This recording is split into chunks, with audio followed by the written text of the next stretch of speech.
Oke, kita lanjut di video kedua ya buat sisa dari 7 pemain yang akan kita bahas. Dibacot-bacotin aja. Ini udah masuk ke ranah pemain-pemain yang sangat-sangat ditunggu ya. Karena 3 pemain ini tuh pemain-pemain yang namanya tuh wah, gede banget ya. Ya, yang lain juga gede ya. Cuma maksudnya ini tuh yang paling sering orang tunggu-tunggu gitu di FC Mobile. Yang pertama ada Miroslav Klose. Ini tetap ya, Klose tuh dengan skill move-nya yang bintang 3. Jadi kalau pemain-pemain head to head udah pasti nggak dilirik gitu ya. Makanya kalau kita lihat transfernya, cuma banyak juga ya minta ya. Mungkin karena dia turun ya. Pemain 898 harga 83 juta. Jarang bro. Liatin aja harga awalnya itu 152. Mungkin prediksi FC Mobile tuh dia bakalan naik terus gitu. Karena kalau kita tahu pemain-pemain 98 tuh udah 100-an lebih lah, 150 gitu kan. Oke, kinerja serangannya itu tinggi, kinerja defense-nya sedang, udah biasa sama ST kayak gitu ya. Nah, ini nih yang tadi sama kayak si takut salah sebut Butragueno. Butragueno. Jadi dia ada mencoba menaklukkan jebakan offside.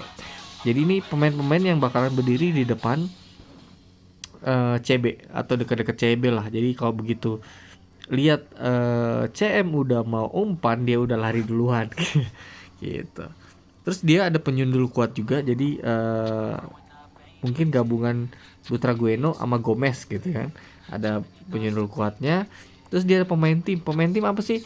Pemain ini dikenal sebagai profesional sejati dan karena menempatkan kepentingan klub di atas kepentingan sendiri. Jadi kadang tuh dia di depan gawang bisa ngoper gitu kan. Jadi kadang keselinnya tuh kadang dia udah bisa nembak sebenarnya. Tapi karena dia pemain tim, kadang tuh dia bisa ngoper gitu kalau memang peluang yang dia lihat di depan tuh lebih bagus. Tapi ya kalau manajer gimana ya, kalau kadang tuh kalau dia ngumpan atau dia ngoper, kadang tuh kayak kita berpikir wah harusnya tendang aja gol nih, pas dioper yang diopernya ngaco nendangnya, atau kalau enggak pas ngoper kehalang sama CB kebutuhan. Nah ini tuh plus minus jadinya pemain tim ini. Kalau plusnya ya jadinya kipernya kegocek gitu kan. Kalau enggak kadang kalau dia maksain, ada yang self, ada yang gambar wolf itu, dia tuh bakalan maksain tetap nembak gitu walaupun peluangnya nggak bagus gitu. Nah kalau ini kebalikannya wolf itu.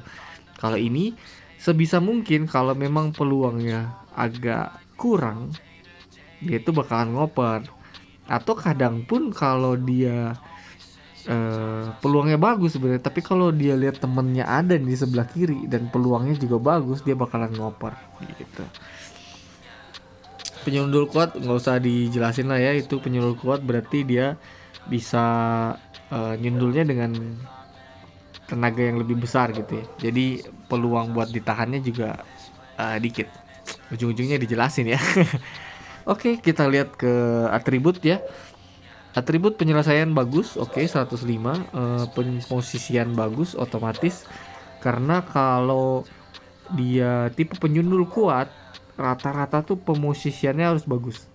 Karena dia harus nyari celah buat terima umpan dari LW atau RW gitu kan.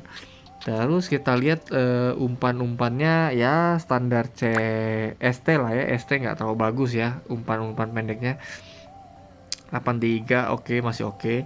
Giring bolanya masih lumayan, nggak jelek, tapi nggak bagus gitu. Masih di taraf lumayan. Jadi dia memang tipe-tipe yang finishing murni gitu. Jadi dia nunggu di depan, begitu ada yang umpan udah lari ke depan, nembak, kalau enggak heading gitu ya. Tapi ini masalahnya, dia tipe memang dia trade-nya coba naklukin jebakan offside. Tapi walaupun dia lewat bro, kekejar gitu kan, kejar sama CB-CB sekarang tuh. Kalau CB-CB-nya kayak Rudiger, siapa lagi yang cepat-cepat, Van Dijk ya, udah kekejar ini mah. Ya tapi setidaknya dia sudah berusaha ya. 93 tambah kalau kita ambil trade-nya, ambil kemahirannya, kecepatan berarti 93 tambah 10 103. Oh masih oke. Masih bisa lari gitu ya. Kalau kita jadi udah pasti harus ambil kecepatan. Ini mah udah pasti harus ambil kecepatan. Beberapa ST kan masih ada peluang kayak, oh kecepatannya udah oke nih, lawan CB mah udah gak kekejar. Kalau kekejar pun sulit lah gitu ya, paling tetap di belakangnya. Nah kalau close ini ambil udah pasti kecekatan bro. Kalau udah ambil syutingnya memang bagus, jadinya finishingnya bagus dan lain-lainnya bagus, tapi kecepatannya jadi kekejar mulu gitu sama CB. Kecuali ketinggalannya jauh, tapi kan jarang ya, apalagi kayak Van Dijk, CB-CB yang banyak diam di belakang gitu kak, apalagi kayak Kim Min Jae, wah diam di belakang dia mah gimana gitu, pasti kekejar kan. Oke, ini kecepatan kurang menurut saya kan, berarti dari menembak oke lah, giring bola karena memang dia bukan tipe giring bola ya standar lah. Nah, terus yang kita lihat ini kekuatan, karena kan kalau dia heading kan dia harus adu kekuatan ya sama CB. Dia kekuatannya di 90, fisiknya 86, masih oke buat lawan CB. CB sekarang kan kayaknya fisiknya gede-gede ya. Jadi kalau kayak gini tuh udah standar banget gitu. Jadi nggak boleh dibawa ini kayaknya malah. Kalau CB tipe sundul. Kalau tipe nembak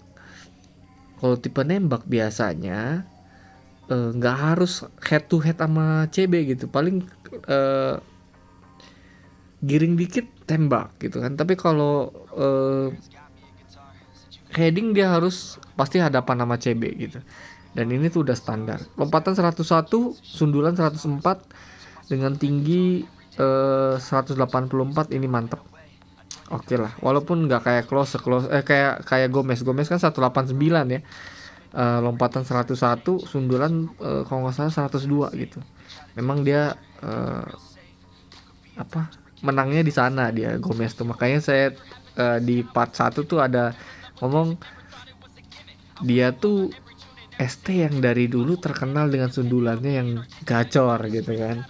Nah kalau yang ini ya mungkin karena dia masih ada tipe-tipe larinya gitu, jadi dia lari dari CB gitu kan. Jadi mungkin kalau maksudnya adalah saat di crossing CB-nya ketinggalan gitu. Jadi walaupun dengan tinggi 184, walaupun lompatannya bagus ya, sundulannya bagus, nggak perlu ada halangan gitu ya buat sama CB yang sekarang tingginya 187, 189 gitu ya, masih oke.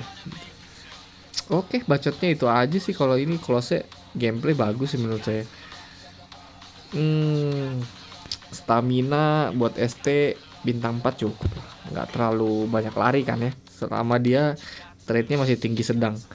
Kalau dia kayak Cantona, kinerja, kenapa saya selalu bilang trade ya, kinerja tinggi-tinggi, nah ini stamina isu bro. Tapi kalau dia misalnya defense-nya masih sedang, bintang 4 nggak terlalu isu lah, paling bisa sampai 80 menit lah. 80 menit paksain dikit, 10 menit udah gitu, masih oke. Oke, ini masih bisa diambil ya bro. 83 juta buat manajer, oke lah, masih masuk akal lah, masih murah gitu maksud saya teh. Tapi kalau teman-teman yang mau skill move-nya bintang 4 ya udah pasti kesingkir ya gitu. Tapi mode manajernya bagus. Nah ini nih LW Dewa gitu kan, setelah kemarin keluar Ronaldinho. Wah kok nggak ada fotonya nih. Setelah keluar Ronaldinho, keluarlah Henry nih, saingannya dia di, kalau Ronaldinho di Copa, kalau Thierry Henry ini adalah di Euro. Kayaknya LW terbaik ya menurut saya Maya. Belum ada lawan kayaknya. Ikon-ikon LW tuh siapa ya?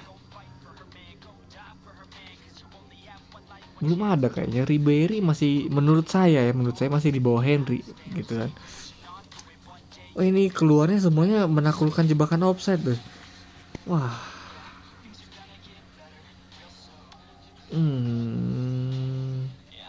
Nah saya kurang tahu ya.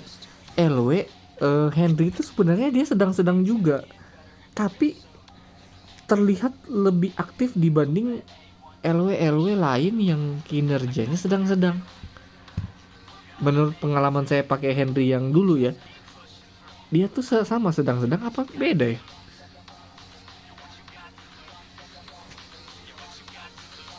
Jadi penasaran karena yang kalau saya pakai yang lama tuh kayak aktif gitu. Ini sih yang pernah pakai sama yang KTP ya, sama bro, sedang-sedang tuh. Tapi Thierry Henry itu kalau di manajer kelihatan lebih aktif gitu dibanding yang lain gitu, dibanding LW yang trade-nya sama sedang-sedang gitu. Terus ditambah stamina yang bagus, skill move bintang 4. Wah, tipe cut in lagi dia tuh. Kalau tipe cut in ini kita lihat pasti giring bolanya bagus. Oh iya bener, giring bolanya 100. Oh nih, giring bola 102, kontrol bola 103, kelincahan 102, reaksi 100. Ini cut in bagus banget pasti, karena dia masuk ke dalam, ngocek bolak balik gitu kan, buat sampai ke depan. Terus bro, dia ini LW, kenapa saya bilang LW terbaik saat ini di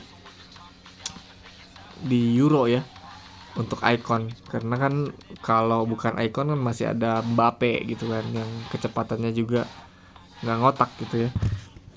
Ini 108 bro kecepatan sprintnya. Terus kalau dia ngambil, kalau dia kemahirannya ngambil dexterity, RB mana yang bisa kejar? Kalau bener ya, seperti itu, karena kayaknya benar sih, karena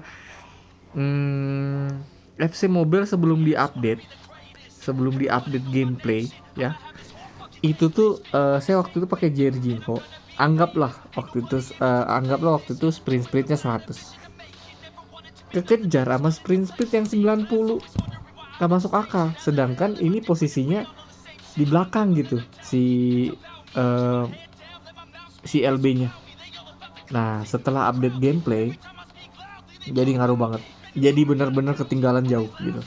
Nah ini 107, 108 gitu ya, akselerasi 107. Nanti kalau ngambil kemahirannya dexterity, akselerasi jadi 122 ya, 122 dengan kecepatan sprint 118. Jadi buat nyampe ke top sprint 118 itu sangat cepat gitu ya, sangat cepat, karena dia akselerasinya 122 nanti. Dan kalau udah kecepatan sprint 118, RB mana bro yang bisa kejar? Karena RB tuh dia kalau ngambil kemahiran nggak akan ada yang nambah top sprint tuh, nggak ada yang nambah, kecuali dia pakai RWB. Kalau RWB kemahirannya ada yang nambahin top sprint. Nih ya, kalau mungkin ada teman-teman yang masa sih gitu kan, nggak percaya gitu kan, kita liatin lah ya. posisi RWB atau LWB deh, sama aja kan. Siapa sekarang paling cepet? Grimaldo. Cari yang ini aja deh, 104 kecepatannya. Kalau dia nambah 10 pun masih 114, masih nggak kekejar gitu, masih beda 4 gitu, kecuali posisinya RWB-nya lebih deket gitu ke gawang. Kekejarnya di kayak segitiga gitu, ketemu di ujungnya, bisa ada kemungkinan kekejar. Nah, ini yang saya mau bilang tadi, kemahiran. Bisa nambah kecepatan sprint bro, nih 10. Buat teman-teman yang mungkin nggak tahu ya, selama ini kan pakainya RB kan, RB gitu. Eh, RWB tuh ada nambah kecepatan sprint, tapi kalau kita pakai di RB kurang satu kalau kamu tuh Evo-nya merah. Tapi kalau kamu pakai benar-benar di posisinya RWB, wah, LW ini makin susah lewatnya, makin susah ngelewatinnya gitu. Oke, tapi jarang lah yang pakai RWB sekarang ini. Back 5 tuh daya serangnya kurang menurut saya. Memang susah ditembus, tapi daya serangnya kurang banget. Tapi ngomong bagus juga ya ini RWB yang ini. Akselerasi 105, kecepatan 104, kontrol bola bagus, mantep. Ini tipe, harusnya sih tipe crossingnya. Umpan silangnya 98 memang bagus ya. Kesadaran defense juga masih oke buat RWB. Kalau RB sih harus udah gede ya pengawalan. Oke, menurut saya ini berani tackle berdiri 81, tackle seluncur 91. Ya bener sih, karena berani tackle kan 91. Oke, cukup dengan Ian Madsen ya. Saya cuma mau ngasih tahu kalau misalnya bisa nambah, ini nambah akselerasi. Loh, kok ini nggak ada itu? Nambah kecepatan larinya. Nggak semua ya ternyata ya. Coba lagi LWB. Nggak ada. Nambah akselerasi.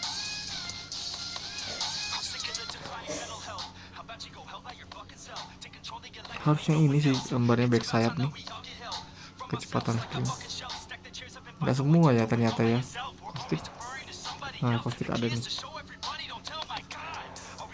loh, cepet ya. Wush, kenapa ya cepet banget ya 104 nih. Gila. Oke, cukup. Balik lagi ke daftar pantauan. Henry ya, bahasa Henry. Dari stat sih udah dewa ya. Bingung saya juga mau ngomenain apa. Umpan pendek bagus, penyelesaian bagus, posisi bagus. Mungkin daya tembak aja yang kurang. Dia ada daya tembak jauh nggak ada ya. Oke lah, berarti masih 91 oke lah. Senangan pisang. Terus ada trait keterampilan. Jadi dia terima bola, umpannya kadang tuh bisa ngumpan nggak lihat orangnya gitu, yang nendang dari belakang gitu kan. Ini tipe-tipe yang pemain-pemain yang bisa dibilang kayak bisa nipu saat ngoper gitu atau nerima bola gitu ya. Nah, LW terbaik itu menurut saya ada trait penggiring bola cepat. Kenapa? Karena pemain sering mencoba menjauhkan bola ke depan lawannya dan meninggalkannya dengan gesit. Karena kalau bawa bola bro, kalau bawa bola nih, terus musuhnya kebetulan nggak ketinggalan gitu ya, nggak ketinggalan, terus dia udah megang-megang bahu gitu kan, megang-megang perut gitu kan. Nah itu tuh ada kemungkinan bolanya copot gitu, bolanya copot. Nah biasanya kalau punya penggiring bola cepat ini, biasanya kalau backnya udah atau RWB atau RB atau LB-nya itu udah megang-megang gitu, dia tuh bakalan ngoper, bakalan jauhin bolanya, terus lari cepet, jadi larinya tambah cepet gitu di sana. Karena kan kalau udah kepegang gitu kan jadi berat gitu larinya. Tapi kalau dia udah ngoper gitu, jadi bisa ketinggalan jauh. Nah, makanya penggiring bola cepat tuh penggiring bola cepat. Biasanya LW tuh dengan penggiring bola cepat tuh galak gitu ya. Kecuali di depan nih ada back lagi, dia penggiring bola cepat, dia ngoper blunder. Tapi selama dia masih ada di area samping, penggiring bola cepet nih penting banget. Oke. Nggak ada yang bisa dikomen dari Henry. Ini tipe-tipe LW dengan yang sangat dicintai oleh teman-teman semua gitu. Henry, Mbappe, aduh. Kayaknya nyari minusnya susah. Minusnya cuma bertahan. Cuma kan nggak pakai ya, emang nggak pakai bertahan gitu. Ngapain LW bertahan gitu? Sekali-sekali boleh lah. Cuma maksudnya kayak ngapain dia ke belakang gitu. Oke, pemain terakhir Van Basten. Semua penggemar Van Basten sangat kecewa dengan skill move yang bintang 3. FC Mobile mungkin melihat penjualan Van Basten kok nggak kayak ST icon lain, padahal ini Van Basten nih spesial gitu buatannya kan, pakai karet 2 tambah ada telurnya. Ini di Euro dibikin lah bro skill move-nya bintang 4. Makanya ini tuh jadi incaran banyak orang gitu. Stamina 4,5. Oke kan? Gila kan? Terus dia bisa di mana aja? ST doang. Ini ST murni, bos. Nggak ada yang namanya bisa jadi CF. Nggak ada. Kok Van Basten itu ST murni. Semurni hati. Atribut yang kita lihat. Atributnya 98. Jadi ini udah wajib harus ngambil kemahiran dexterity ya.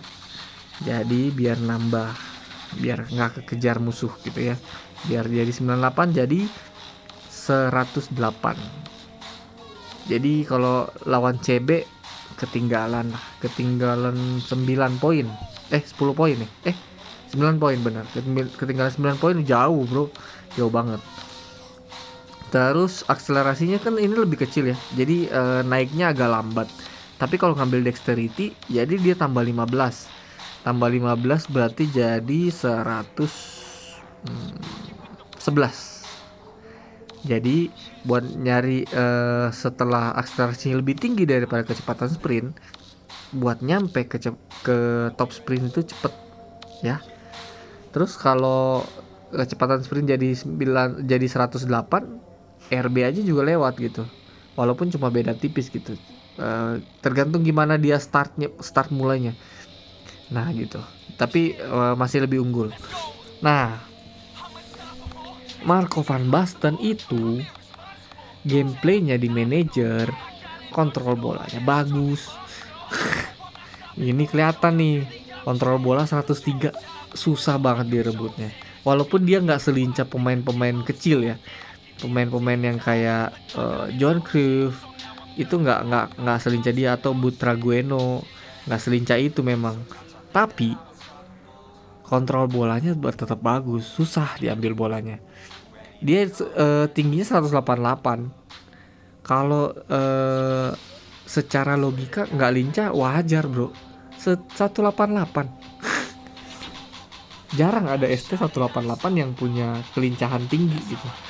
Ini masih dikasih 91, masih oke. Tapi kontrol bolanya bagus 103. Bener. Fisik kekuatan 92. Mantep bro. Lompatan 90, sundulan 99, memang dia bukan tipe sundul, tapi kalau dia sekali-sekali sundul kan masih bagus. Sundulannya 99 dengan tinggi 188, walaupun lompatan 90 ketolong. Gitu. Ketolong.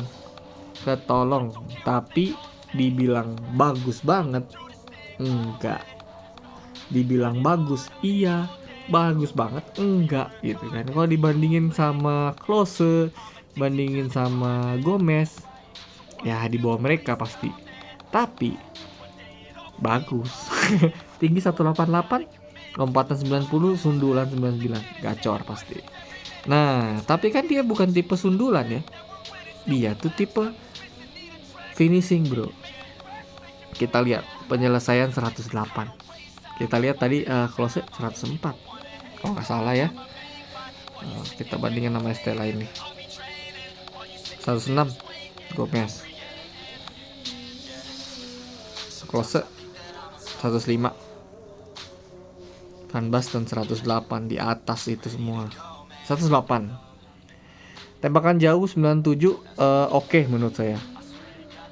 Nggak bagus, nggak bagus banget tapi standar lah. Bagus juga ya, bagus bagus ke bawah lah, bagus ke bawah. Bukan bagus mau ke lebih bagus gitu, bagus ke bawah. Daya tembak kenceng 105, posisi 107 bro. Pemosisian 105 aja itu tuh setiap ngoper ada dia gitu, kalau manajer ya. Tapi kalau ini 107, wah udah kayak Tuhan kali, ada di mana-mana gitu 107 teh. Nah, volley 106, jadi kayak bola-bola nanggung yang nggak bisa di heading bisa di volley sama dia, bagus volleynya. Umpan nggak usah ditanya lah ya, ST nggak terlalu butuh umpan gitu kan. 83, 69, 83 oke, masih oke lah. Mungkin kenapa dia ada umpannya, mungkin karena trade ini nih, pemain tim. Karena dia bisa sekali-sekali ngoper ke teman, karena mungkin posisinya kurang bagus gitu. Dan posisi teman lebih bagus, dia bakal ngoper. Bukan tipe-tipe yang kayak paksain nendang. Oke. Keterampilannya trade, jadi bisa nipu lawan gitu ya.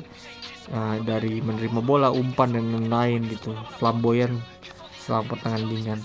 Saya nggak tahu maksudnya flamboyan tuh kayak gimana. Menghibur mungkin ya. Tendangan pisang. Waduh. Shoot power segede 105, penyelesaian 108 ditambah tendangan pisang. Kenapa nggak dikasih tendangan jarak jauh? Udah terlalu OP. takutnya harganya nggak kebeli gitu kan, terlalu OP. Oke, ditambah kakinya 55, mau dari kanan mau dari kiri posisinya gitu kan. Kan kalau ST itu kan kadang kalau dia pemosisian sebagus ini 107, dia tuh nggak akan selamanya dia berdiri di tengah gitu. Bisa jadi dia bakalan masuk dari kanan atau masuk dari kiri. Ini tuh bagus bro, karena kakinya 55 gitu. Icon kayak gini nih yang ngeri ini. Terus sadar atau enggak, Icon itu gameplaynya kadang di luar nalar gitu. Di atas standar. Mungkin karena kalau Icon tuh selalu ngambil, atau Heroes ya, selalu ngambil kondisi paling primanya mereka gitu.